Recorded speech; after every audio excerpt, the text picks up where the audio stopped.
Hi, good evening to everyone who is joining us, and a warm welcome. My name is Jonathan Schmuckler. I'm the chairman of the media committee here at Telfed.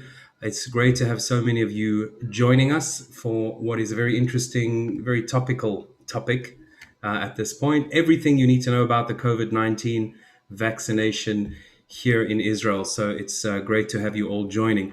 I'm just going to say a little bit about who's actually joining us today because I will not be speaking to these topics. We have a great panel with us. We have Dr. Karen Scher, trained at the University of Cape Town in pediatrics and medical genetics at Schneider Children's Hospital in Israel, and is currently working as a pediatrician for Clalit. Remember Cape Town, because we have Dr. Rona Bagram joining us, a specialist in family medicine, also trained at UCT, graduating in 96, specializing in family medicine in Israel, and she works for Maccabi in Ra'anana, combining medical managing with Maccabi with her clinical work. And finally, Dr. Gail Lustig, also a graduate of UCT. We had a picture of Table Mountain. I took it out, but they are all from Cape Town, which is great. Made Aliyah in 76, worked as a general practitioner in Givatayim, and after that was director of home care for Maccabi Health Organization in the central area. So we have a wonderful panel with us today. I'm very excited for them to help us answer a lot of the questions that we're addressing today. Before we get started, just a few things. This is a webinar. What does that mean? You will not see your videos and your microphones. You will see us and you will see the panelists who are speaking, which helps us just to control the flow of the evening. Feel free to use the Q&A function. You will see that at the bottom of your screens. If you'd like to ask a question, we already received a lot of questions beforehand, which we're going to be addressing. If you'd like to ask something, use the Q&A function and I will communicate that to the panelists. Before we start, I'm just going to call on the chairman of Telfed to say a few words, and she will introduce the CEO as well. Give me 1 second.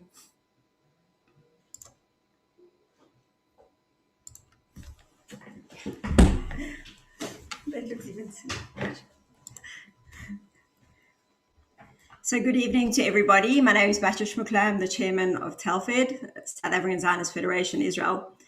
I am so excited to be part of such an amazing initiative tonight. Firstly, to have so many people from all over Israel and even some people from South Africa joining us tonight to hear about this very, very important subject. I also feel very lucky to be part of the Israeli community. We're one of the first countries in the world to be rolling out the vaccination, and we shouldn't take this for granted. We've even had inquiries at Telfed of people wanting to make Aliyah to be eligible to get the vaccination. So I say I'm very, very, very proud to be Israeli, part of this initiative, and I'm looking very forward to hearing from these very professional doctors who are all South African on the COVID vaccination. So without further ado, I call on Doron Klein just to say a few words about Telfed before we start properly. Doron. Thank you very much. Toda rabba, Batya. Great to be here with everyone. And I really want to thank our panelists for sharing of their knowledge with us. Jonathan, are you able to share screen, please? With the slide. Great. Thank you so much. So what you have before you is the Telfed one slide. I'm just going to go through quickly, which just describes in a nutshell the organization that's behind this evening. Obviously, the Klita is the heart of Telfed since 1948, since we were founded with the establishment of the State of Israel. And our focus is on Southern African and Australian Klita. We start already with pre-Aliyah, helping Olim to be in touch with our volunteers. We have 24 regional committees, and our pre-Aliyah Olim are in touch with those volunteers before they come, helping them get ready for their Aliyah in the different areas around the country, meeting them at the airport, seeing them off to their first destination. And then it's those regional volunteers that meet the Olim when they arrive. And both the volunteers and our Klita counselor at the office are in touch with the Olim regularly during their first year of absorption, making sure they're having a smooth absorption. And then we're in touch with them as need be. Ad Me'av Esrim. Having lone soldiers is obviously a very special part of Telfed. That's why we were founded 72 years ago, to look after the Machal lone soldiers that came to fight in the War of Independence. So we have a special committee looking after our lone soldiers. You can see 110 from South Africa and 60 from Australia. And those lone soldiers especially need a lot of assistance when they are discharged, going into civilian life, and there we really needed to assist them. We're the only organization that provides housing, 105 rental apartments in Ranana and Tel Aviv. We subsidize the rentals by up to 30% below market rates. And the Olim that stay there, the rent that they pay, 70%, 70% of the rent that they pay goes to provide financial assistance to the needy. And that's the block beneath that.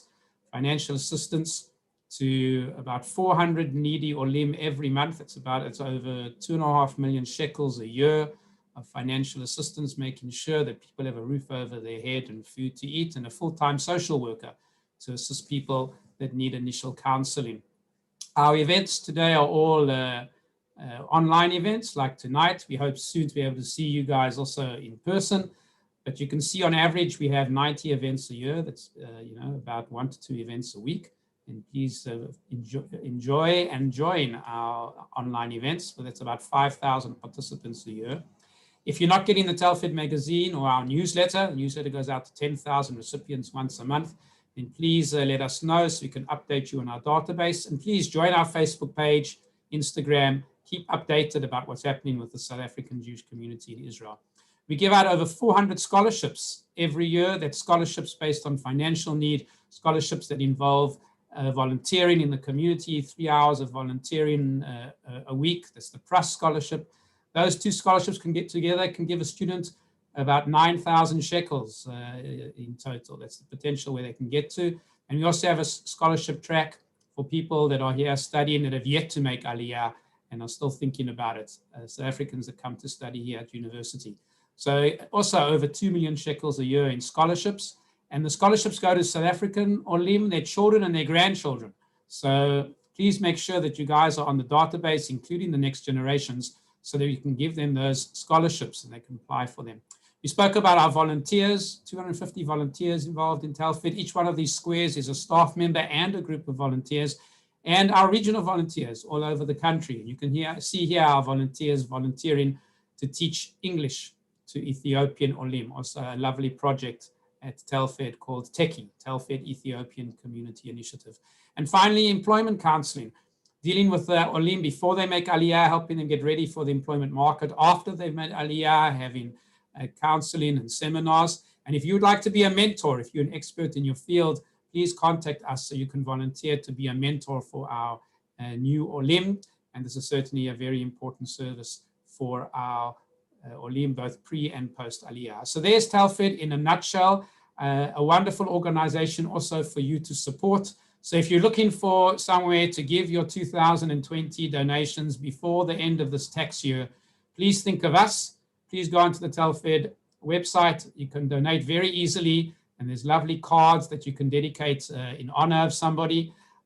So please help us so we can continue to provide these amazing services to our Olim, both from South Africa and Australia. Toda rabah, have a wonderful evening, and thank you very much to our panelists for being with us and sharing of their knowledge. Erev Tov.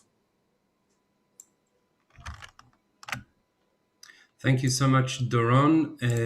Okay, so what we did is we had a number of questions which were sent in before, and I'm going to call on each of our panelists in turn to answer some of the questions we have. I see some have already been written in the Q&A. Again, please remember you're welcome to write some more questions to us. So I'm going to go on to the first question. Let's bring it up so that you can see it. First of all, there's questions about vaccinations, vaccines. How does this actually all work? So, Karen, if you'd like to take that question for us, please.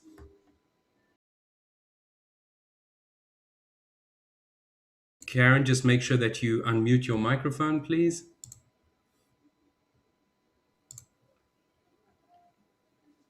Good evening, everyone. Vaccines contain a part of a virus, and when injected into the body, it mimics the virus and triggers an immune response within the body without causing disease. The body then produces antibodies that remain as memory in our body. And if we are then exposed to the real virus, our body is ready to rapidly fight the infection.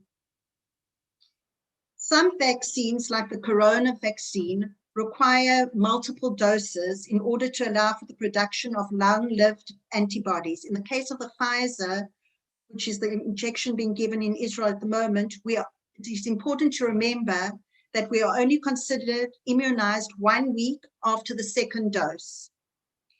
The vaccine reduces the chance of the virus causing disease or severe disease. It's not 100% effective, but it's not yet clear whether it decreases the chance of being infected and passing on the virus to someone else. Gail will discuss how we should behave after vaccination in order to continue protecting ourselves and preventing further spread of the COVID virus. And Gail will also discuss now in more detail the corona vaccines. Okay, thank you so much.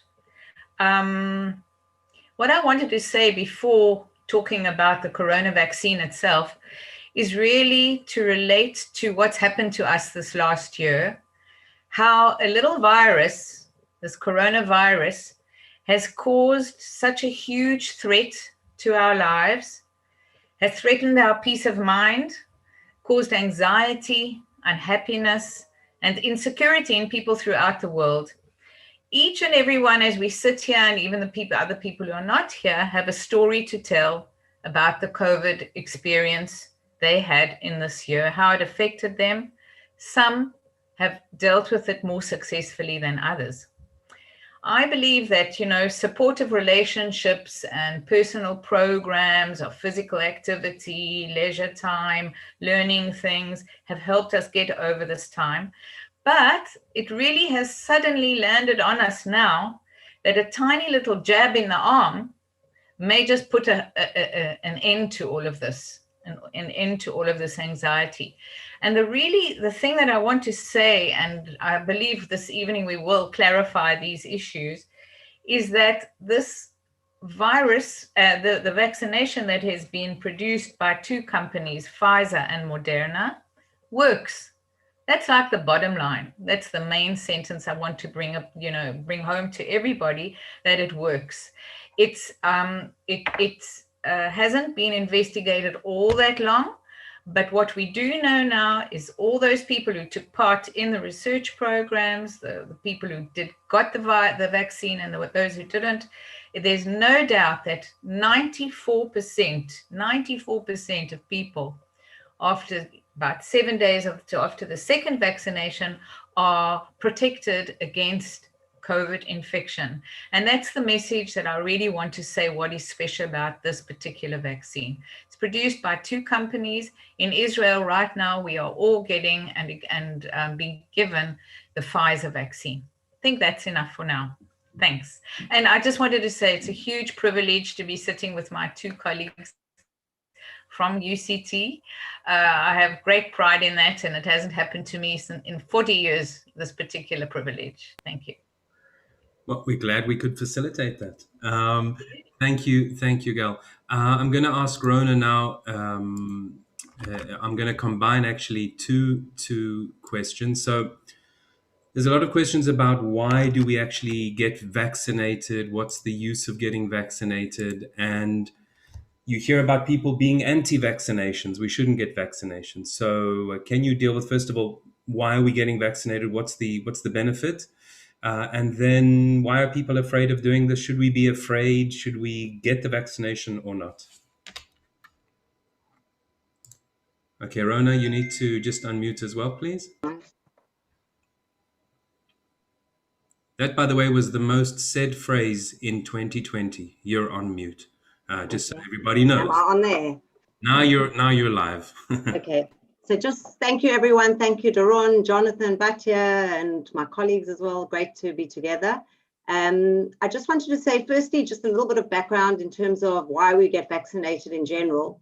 I'm saying vaccination is something, firstly, on a personal level, that it's important, but it's also important on a national and international level. What I'm trying to explain is that on a personal level, it prevents us from getting illnesses. It prevents us from getting measles or shingles or flu. But on a national level and on an international level, it also prevents, on a national level, flu. For example, flu vaccinations will also reduce the amount of admissions to hospital and allow for people to get better care. And on an international level, there are a lot of, if we look back in history, there are a lot of serious illnesses that we've been able to eradicate or to reduce the levels significantly through vaccination. So things like polio and measles, by having vaccination programs all over the world, where routinely children are vaccinated and they're vaccinated in schools and people are vaccinated when they're older, we managed to actually eradicate. And there are many, many illnesses that I, as a doctor, have learned about and you get vaccinations for that I've never even seen in my clinic. You know, never seen a case of polio or hardly a case of measles, or there are a lot of these illnesses. So I think that besides our personal responsibility to take a vaccination to protect ourselves, I think we also have to think about what the implications are on a national level for hospitalizations and also on an international level for trying to contain the illness and get to herd immunity where enough people are protected against the virus. Just in terms of, you combined it with the question of safety and why people are scared to get the vaccine. Just to say that obviously it's a new vaccine, and when it's a new vaccine, that people are scared. They're not sure if there's been enough experience or enough studies. Some people think maybe they're young and they don't. It's better to get natural immunity from the illness itself. And there's a very big problem of fake news and false information that people are not sure what to believe, and they get forwarded messages, WhatsApps, they see things on the internet and they're not sure if it's true. And I think it's very important, especially when it comes to the COVID vaccination, to base one's knowledge on evidence, on reliable sites, on reliable information, like the World Health Organization site, or going into the CDC site, the Center for Disease Control. I'm just saying to make sure that one's information, or speaking to your doctor, or making sure that your information is reliable information. I think, does that answer the question, Jonathan? Yep. And I'm also getting more questions on the chat, which I'm going to put in as we get to the topics. Karen, I'd like you to if you could take care of the next question for us. This is all around eligibility, contraindications. So who's eligible for the vaccination, right? Who should be getting vaccinated, etc. So if you could speak a little bit to this, please. Okay, we received a number of questions regarding eligibility for vaccine, and I will try and address some of these issues. As we said, at the moment, the only vaccine available in Israel is the Pfizer vaccine. And in the future, we may not be able to choose which type of vaccine we're going to be receiving. Our Kupat Cholim or Misrad Briut will decide for us. We need to prioritize depending on the number of vaccines available and the logistics, and therefore it was decided to start with healthcare workers and those over the age of 60. This is very dynamic and is being updated all the time. Last Thursday, we were having training on the vaccine and told at 11 o'clock midday, the only healthcare workers would be given the vaccine this week.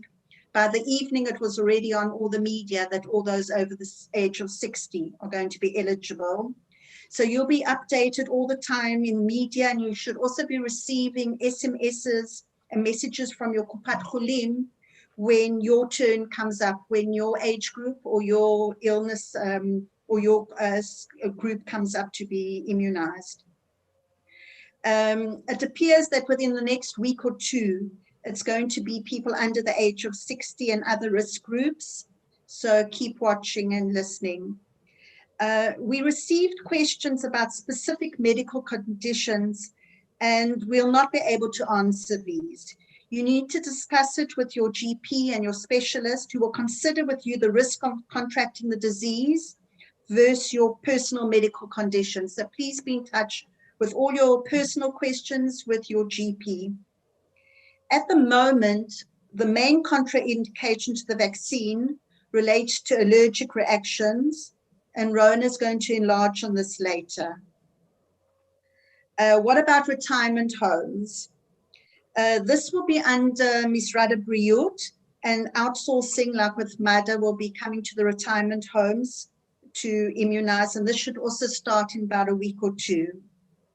There's still the logistics involved in immunizing people who are elderly at home and aren't able to get to their clinics, but this is also being sorted out, and I should imagine within the next month or so, immunizations will also be going to the homes.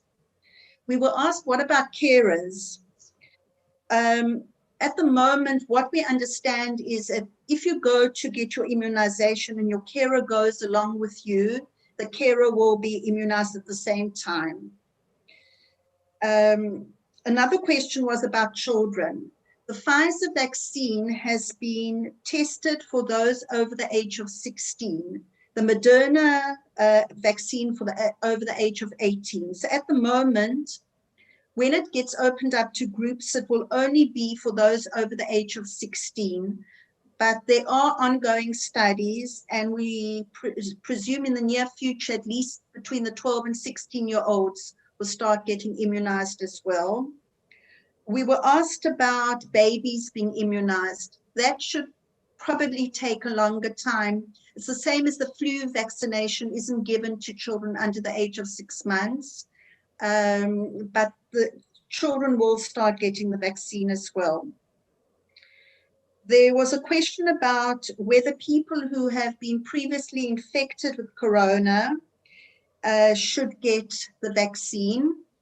The answer is probably yes, especially for those who had the disease mildly or were asymptomatic, even if they've got evidence of antibodies in their blood.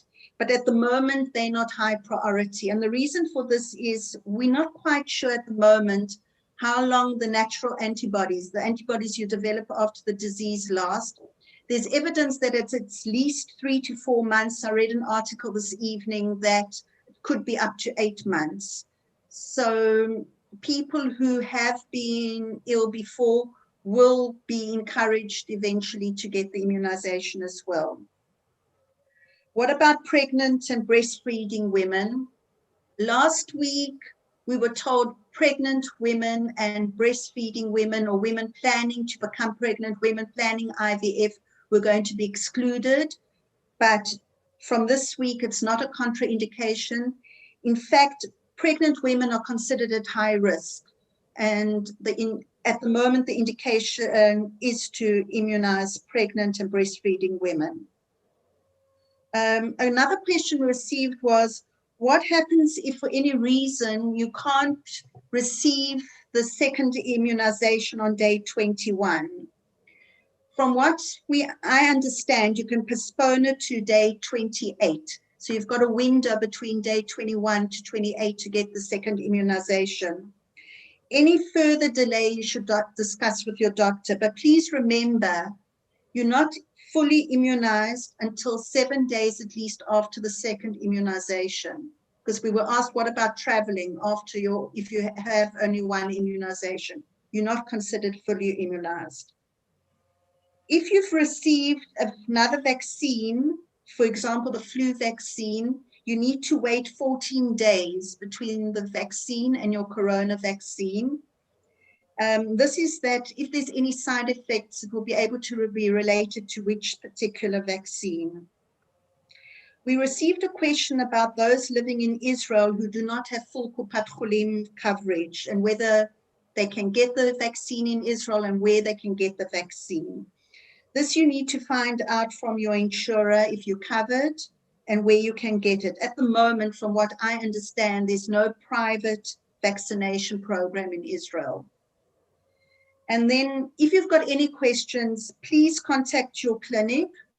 Also, Ms. Rada Briut has got a very good website where you can send emails and ask questions, or they've got a phone number, *5400, where you can call in if you've got questions about your eligibility.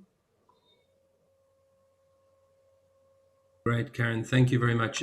Gail, I'm going to turn the next question over to you. People have also written this in the chat. So you have your vaccination, and then what? How are you supposed to behave once you have it? Can you take your mask off? Are we mask free? What are the guidelines? Okay, thank you. It's very clear from what I've read, and also, the protocols that have been put out everywhere in the world, that you have to continue observing all the measures that you did actually before the vaccination. You need to distance yourself. You need to wear your mask properly over your nose, over the mouth. I think, one of the huge problems with the pandemic at the moment, and the reason that we're in the situation that we are in many, many countries in the world, is that people, for some, I don't know what exactly and how to explain it, have not really understood the importance of protecting infection by droplets, because that's how this virus goes from your mouth to somebody else's mouth or nose. And because of that, we are where we are today. Now, that just means that basically, you need to continue wearing your mask. You need to continue observing the distancing of the three things. Washing the hands, I think, is important, but not as important as the first two. And I'd really, I live in a neighborhood where I see it all the time, that people really don't observe. Excuse me. But that's it mainly. I better go and get water. Excuse me. I'd like to add something about that. As I mentioned, how the vaccine works, it probably, from what we understand, it prevents the disease and severe disease. At the moment, we don't know if it prevents infection. That means the virus actually being in our nose and being able to pass it on to someone else. That's why we've got to carry on with all the protective measures. Okay, great. Rona, another question for you, please. So, Gail, I muted you there. So the coughing, I was getting so nervous. But so I think there were questions, by the way, that came in from the chat. Stanley asked about, after you get vaccinated, what can you do and what can you not do? And I think we've answered that one quite thoroughly. Rona, the question to you, which is the easiest question, is how do we know that it's safe? So there are a lot of questions about, can I take this? Is it safe? Has it been tested? Should I be worried about taking it? So if you can relate to that. So firstly to say, I think the fact that if we're looking at the Pfizer vaccine, that it got FDA approval, just to say the FDA, the American Food and Drug Administration, is very, very stringent body, and the regulations to be able to get approval are extremely stringent. Just to say that although the vaccine was created in a reasonably short time, it is a vaccine that was the technology of that vaccine had been studied already for 8 years on other viruses, and it just hadn't gone into production because there wasn't enough need to be able to develop it. And countries across the world work together with many scientists working collaboratively from many different countries. And although the timing was very, very short, a lot of steps were done simultaneously in parallel to be able to get to a point in a shorter time. The main trial that Pfizer did on the vaccine, the mRNA vaccine, was done in 6 countries. It was done in South Africa, the US, Brazil, and it included 44,000 people. And half of those people received the COVID vaccine and half received placebo. And they found in the studies that it was considered to be safe, and the side effect profile was very similar to most other vaccinations. Mild side effects of pain at the site of the injection, slight fatigue, headaches, very low-grade fever, which was very similar to other vaccinations that one's given. So they were found really to be completely to be thought to be safe, with no real severe reactions. Just to say that in Israel, just over the last few days, since Sunday, 140,000 people have already been vaccinated in Israel. That's besides all the vaccinations in America and in the UK. But in Israel, I mean, as far as I know, usually if there's anyone who has any side effects that are significant, it usually appears on the news before we hear about it, and there hasn't been anything. So I would assume that that means that of those 140,000, that no one has had any severe reactions. Just in terms of allergic reactions to vaccinations, I'm saying every single vaccination does carry a risk of an allergic reaction. And that's the reason why even when a baby goes to the baby clinic, they wait outside for 15 minutes after the vaccination to make sure that there's no reaction. So in terms of allergic reactions, I don't think at this stage that we think that the risk is greater than other vaccinations. And when one goes for vaccination, they are always ready with medication and staff, and in case anyone has a reaction. So just to say, in terms of the short-term safety profile, I don't think it's very different to other vaccinations. In terms of the concern that there haven't been long-term studies, just to say, because of the way the technology works and history with all the previous vaccinations that we've had that haven't really had long-term effects, it's not thought that people will have long-term effects. But just to know that they're continuing, those 44,000 people that participated in the trial, they're continuing to follow them up to make sure that nothing else develops. But the question is would it be ethical to carry on the trials for a couple of years and allow people to get ill? And I think the feeling was that the trials were at an advanced enough stage, the third stage of the trial, to be able to start rolling it out, and rather trying to protect people from illness, which seems to carry a much greater unknown risk of serious infection and unknown risk of how people are going to respond in the long term. I just wanted to address some of the questions related to safety. There were some specific questions that came in. There was one question about, do you think the vaccine could affect fertility? Just to know that I heard a talk by an infectious disease specialist this week, and there's absolutely no evidence to suggest that it causes miscarriages or affects fertility in any way. It's not based on any evidence. I know that that's been going around. The other thing is that there was a question that, can it cause an autoimmune response, the vaccine? So just to know that every virus, the actual virus, not the vaccine, every virus can carry a risk of a very rare autoimmune response. Even influenza virus, the flu virus, there are rare autoimmune reactions that people can have. So the vaccinations themselves can trigger the reaction, but in a much, much rarer circumstances than the virus itself. So it's much more likely that from the coronavirus you would have a reaction than from the vaccine for the virus. The virus is not a live vaccine. It doesn't actually carry a whole virus in it. There was another question about, let me just see. I discussed already in terms of long-term follow-up. We haven't got the long-term follow-up, but the question is that maybe that there seems to be enough information to say that there probably won't be long-term side effects, and that the dangers of the virus are far greater than the dangers of the vaccine.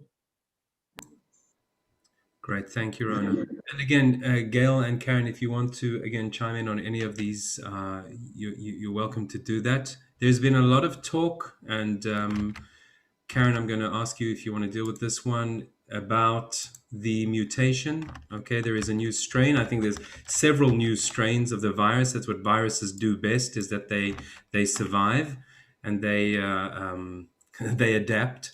So there's questions about the effectiveness of the vaccine against the new strain. So Karen, if you want to start, and after that, if anyone wants to add in, you're welcome to as well. Okay, as you said, there are plenty of mutations, and it appears every day they're talking about a different mutation. What is the mutation? Well, what we're talking about are the spike proteins. The spikes are around the corona, as you can see on the picture, and that's what causes the virus to be able to attach to cells, penetrate the cells, and start causing the disease. There are mutations in these spike proteins, and the vaccine is aimed at these spike proteins. So potentially, if there's a mutation, the vaccine might not recognize these changes. But and then it could potentially cause the virus to spread more and the severity of the disease. From what we understand from preliminary reports, it appears that the antibodies formed by the present vaccine can recognize these slight changes and destroy the virus. Pfizer and Moderna are checking the effectiveness of the vaccines on an ongoing basis, and for all these mutations, and if necessary, they can rapidly adapt the vaccine. That's one of the good things about this vaccine, that it's not a live vaccine that you have to change and start growing the vaccine, for instance, like the measles vaccine. All you need to do is basically change the RNA within the vaccine if it needs to be adapted. But what is important is that the vaccine covers the currently most prevalent strains, and there's no recommendation at the moment to not take the vaccine and wait for maybe an updated version of the vaccine. Every year we receive a flu vaccine and contains the updated strains of the flu vaccine. And similarly, we may need every year a corona vaccine to cover the slightly mutated coronavirus and to boost our immune response to the coronavirus. The mutations aren't new. It's known for all other viruses as well. And it appears that this technique can cope with the mutations. I'd just like to add, thank you, Karen, that somebody wrote over here, what happens, or what could I receive, or what did the people receive? The 94%, there were 6% who didn't respond to the vaccination. And basically, the best form of being protected from an illness, we all realize, is having had that illness, okay? The minute you have an illness, a viral illness anyway, you develop antibodies and you're protected. So the people who failed to be protected actually probably got the virus, and now they are protected. So that was a question, which is a little bit strange. But another thing I think we really have to realize about this COVID vaccination is that we're learning. As we're going along, we're actually learning. I don't think there's been a time in history over the last 120 years since we've had vaccines or whatever, that the whole world has been involved in this discussion, in the research, in asking, very, very, very important questions of scientists, of doctors, of epidemiologists, of health workers, et cetera, of how we're going to manage something like this. And I think that there is a lot of transparency here on the one hand. I think there are lots of questions that we still do not know the answers of, and that's just what Karen has said, and I reinforce that we really do not know whether there is going to be, we suspect and we hope and we're thinking and the logic says, but then we never know ultimately at the end of the day if what's logic and what's understandable, what should happen scientifically will happen. We hope it will, and that spike protein will be recognized, even though it's become a little bit mutated, the virus, it will be recognized by the body as being the coronavirus, and therefore we do prepare the same antibody, and therefore we will be protected. And having said that, I think that, no discussion about this vaccination is enough without really, again, thinking about the illness and how awful it can be and how totally unpredictable it can be. I think there's a general consensus agreement about that. It can be so mild that you don't feel a damn thing, and it can be so horrible that you can lose your life and you don't know what's going to happen to whom. So while we sit here and intellectualize, about this vaccination, I think we should all understand that somehow we need to be as best protected as we can. And I'd like to reiterate, when I started having this coughing attack, for heaven knows why, maybe I wasn't wearing my mask properly, that you have to wear your mask and keep your social distancing. Thank you. Absolutely. I think complacency is a big challenge. I think that when we think, there's a vaccination on the way, so we can let our guard down, I agree with you. We all need to be very vigilant. I'm just looking at the Q&A. You're all welcome to do that. Sorry, I'd like to add something that, Sure, Karen. that You know, this vaccine has been tested on at least the Pfizer one on 20,000 people got the active drug, as the Moderna, something similar. We often are given a medication, a new drug. Everyone's excited when a new drug comes onto market that often hasn't been exposed to that many, so many people. Also, new surgical techniques, especially in Israel, we always, when something comes up, we go for it. We use the technology, the medical knowledge, what's available. And here is the technology that's true. We don't have long-term follow-up. But as Gail said, the disease is so devastating at times that we should take advantage of this new technique that's available, bearing in mind that we don't know everything, but what we do know seems good. Yeah, agreed. Mm-hmm. Right, and just I'm going through the questions just to see if we missed anything. One of the questions is, so you have your vaccination, and how long is this going to provide protection for? You know, we have a measles shot when we're small, and you have antibodies for years. So are we still in that point where we don't know yet? We definitely, yeah. I was also just going to say that we're definitely in a point that we don't know in terms of the long term, but I think that I mean, we might need to give boosters. We don't know if it's going to be after 6 months or after a year. They might also have to adjust the vaccination slightly for mutations over, you know, in 6 months or a year's time. But I think the hope is that it will certainly protect us against severe infection and hopefully give us protection again, 95% protection against milder infection as well. I think there are a lot of unknowns, but I think that at the moment, we're in a position where we've got to choose between the infection, which could be very, very severe, and the vaccination, which obviously any medication does carry a little bit of risk.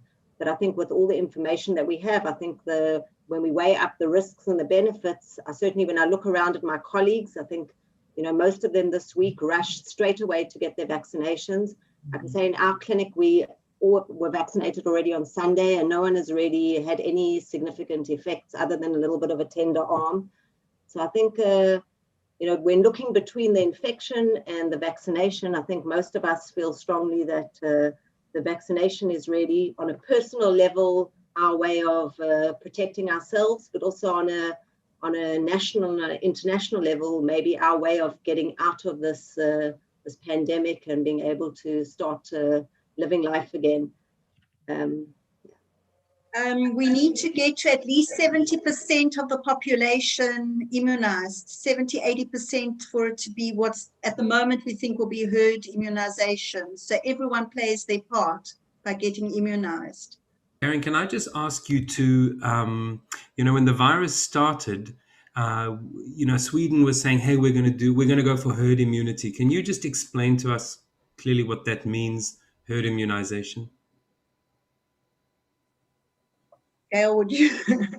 Or one of you. I mean, it's a term that I've heard. Sure. Okay. Well, basically, you know, herd immunization is literally that. A herd is a group of animals usually.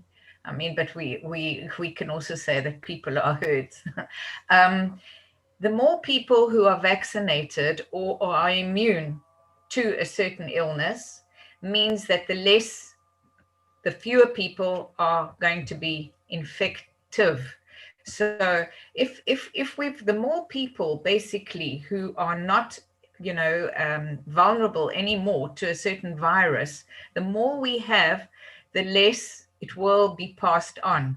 So that's really herd immunity. Once you get over a certain number of percentage of a population that has actually got antibodies, it's much harder to spread a virus. It's just kind of logic and statistics, really. That's what it means.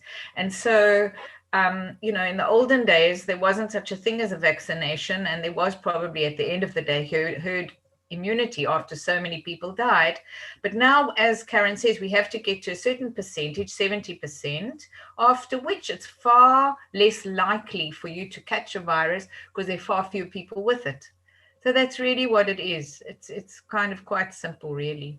But I think what you were saying about there were some countries that were saying that they would get to a natural herd immunity through infection. And I think there's a consensus now that to get to that, you would have to lose so many lives to get to a natural herd immunity, and they're not sure that the antibodies you would have from infection would last for long enough to give you that kind of herd immunity. So I think the consensus is that from infection, we're not going to get it. We're hoping that from vaccination, we can get to that point. Exactly. At the moment, they're thinking that about 10% of Israelis have been infected, and we can see how it's spreading. 10% is to get to the 70, 80%. We don't want to see the mortality that's going to be involved in that. Right.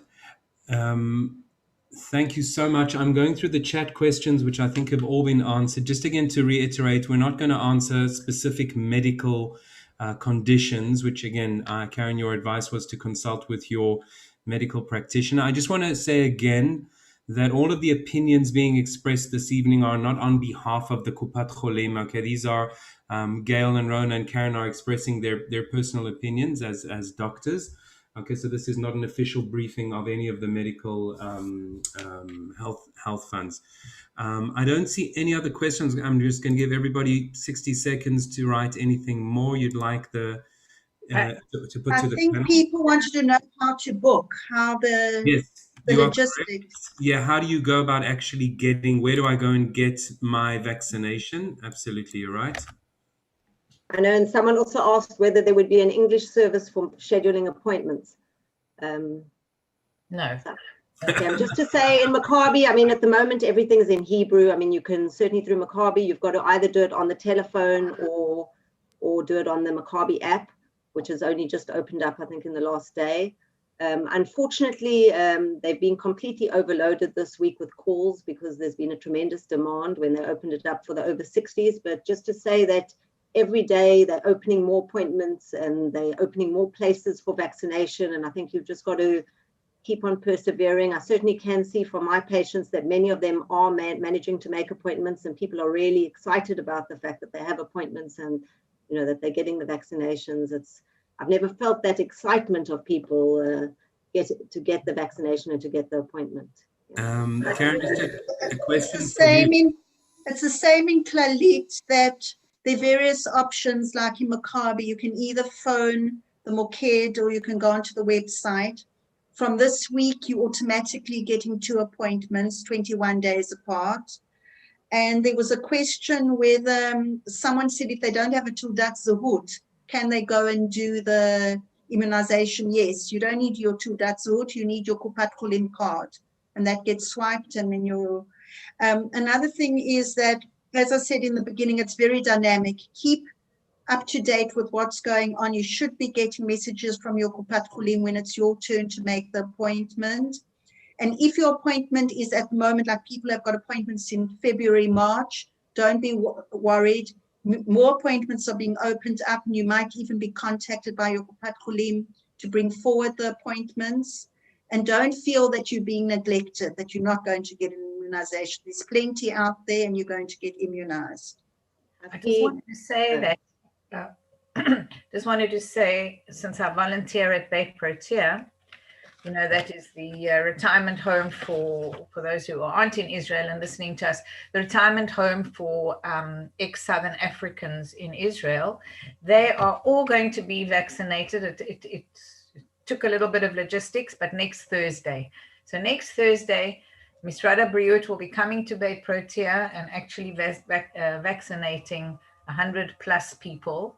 And that's extremely, I think, an amazing achievement, actually. Also, an amazing achievement that's as they say. Throughout these 8 months, there hasn't been one case of corona at Beit Protea, of the people, the residents themselves. And that's really due to the most amazing adherence to all the little rules we've been talking about. So something I think we can all be an amazing statistic. Just a quick comment. So Ian and Shelley and Modi'in said they had their vaccine this morning. They're feeling great. There was a question, Karen, maybe you mentioned this in the beginning, that we're getting the Pfizer vaccine. Is there any difference really between the Pfizer and the Moderna vaccine? Okay, they're both based on the same technique, which is an RNA, the messenger RNA in a fat particle injected into the muscle. They've been tested on basically the same amount of people. The one has been approved above the age of 16, the Pfizer and the Moderna above the age of 18. There's a bit of difference in the logistics of what temperature it has to be frozen. The reason for the freezing is that the RNA breaks down very quickly. So that's why it needs to be frozen. The safety profile appears to be very much the same from what I can understand. And it's the same as children get a hepatitis vaccination, and there are various types of hepatitis vaccines available. And the parent doesn't know which hepatitis is being given at which tipat kalav. We will know which one we've been given because the Pfizer is 21 days apart and the Moderna is 28 days apart. So people will know which vaccine they've been given, but I don't think we're going to be given a choice to which one we're going to. And from what I understand, there really isn't a difference. There is a difference if in the end we get the AstraZeneca or the Israeli viruses. They're different techniques, but between Moderna and Pfizer, there isn't a difference. Yeah. Monty is asking, can I have my daily scotch on the day I get vaccinated? I'll answer that one. It depends what scotch you are drinking, but we'll take that offline. Let me just Who came see. from Belleville can have it. I saw someone asked whether if they had a reaction after the first vaccine, they could have the second vaccine. Yeah. Someone that came up as one of the questions, just to say, if the reaction was a mild reaction, it's not a reason not to get the second vaccination. Only if it's a severe anaphylactic reaction, obviously one wouldn't recommend getting the next vaccine. So I would really like to thank everyone for joining this discussion. It was, I keep saying this, there's a word unprecedented. I always said I'll never have anything of significance to talk about, like the World War or anything. But I think we have a real unprecedented situation with this pandemic, which is a period of uncertainty for so many people. I feel a lot more certain and a lot more relaxed now after the session this evening in terms of the vaccination. I want to really thank you again so much for your professional answers and for dealing with all of the questions. We are recording this, and so if anybody wants to watch or anyone wasn't able to make it, you can find it on the Telfed website. To Gail, to Rona, and to Karen, I want to thank you again so much for joining us, and thank everybody for attending the webinar this evening. Thank you, Jonathan. Thank you, Jonathan. Bye. And goodbye to everyone. Okay. Bye-bye. Bye. Thank you.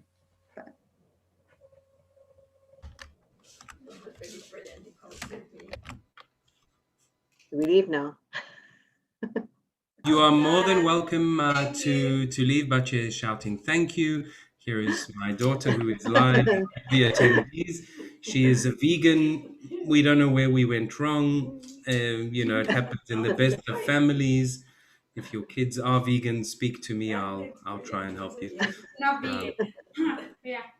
I'll send my husband. Okay. Thanks, Rona, and thanks to everyone. Bye. Thank you, everyone. Thank you so much. Thank you.